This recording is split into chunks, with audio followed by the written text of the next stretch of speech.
मेरी मंजिलें मेरे सामने, मेरी कोशिशें। नमस्कार, जय जवान जय किसान।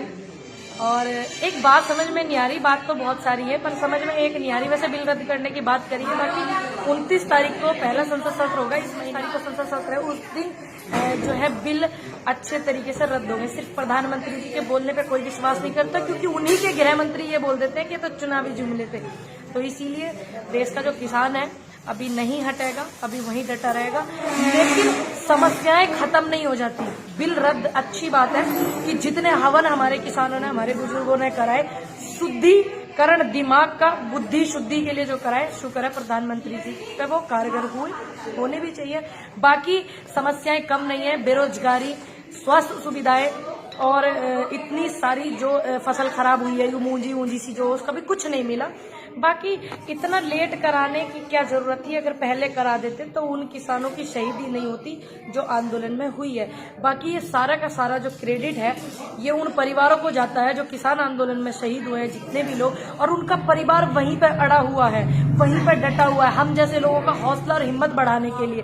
तो वहीं पे वो बैठे हुए हैं आज भी।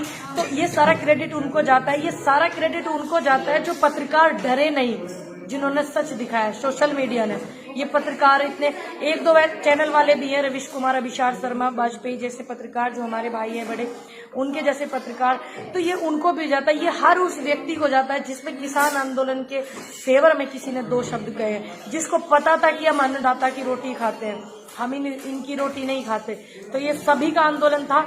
और एक चीज बरकरार रखी थी इस आंदोलन में कि इसमें जो है एकता बहुत महत्वपूर्ण हो गया। जैसे कि हम बोलते हैं भाई लड़ना नहीं है, झगड़ना नहीं है, बंटना नहीं है आपस में, तो वो जो इनका सिस्टम था वो अब की बार कारगर नहीं हुआ।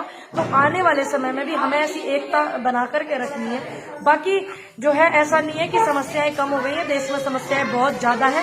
तो समस्याओं से छुटकारा पाने के लिए दवाई बार बार नहीं दी जाएगी, इलाज जो है पूरे रूप से होना चाहिए।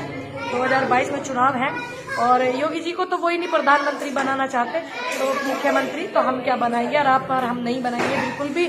बाकी एक ऐसी लड़ाकू बेटी को सपोर्ट करें जो देश हित में लड़ती है, जो लोकतंत्र को बचाने के लिए लड़ती है, जो संविधान को बचाने के लिए लड़ती है, जो किसानों की लड़ाई को बिल्कुल लड़ रही है, जो महिलाओं को एकत्रित कर रही है। महिलाओं को 40% भागीदारी होनी जरूरी है, क्योंकि जितनी पावर में होंगी महिलाएं उतना ज्यादा उनको वो होगा, जो इंदिरा गांधी जी के जमाने में थे। अभी देख रहे हैं आप महिलाओं की 11 महिलाएं बस मंत्रिमंडल में, लेकिन वो महिलाएं हैं जो एक बेटी का बलात्कार हो जाए बोलती नहीं है। तो हमें इस तरीके की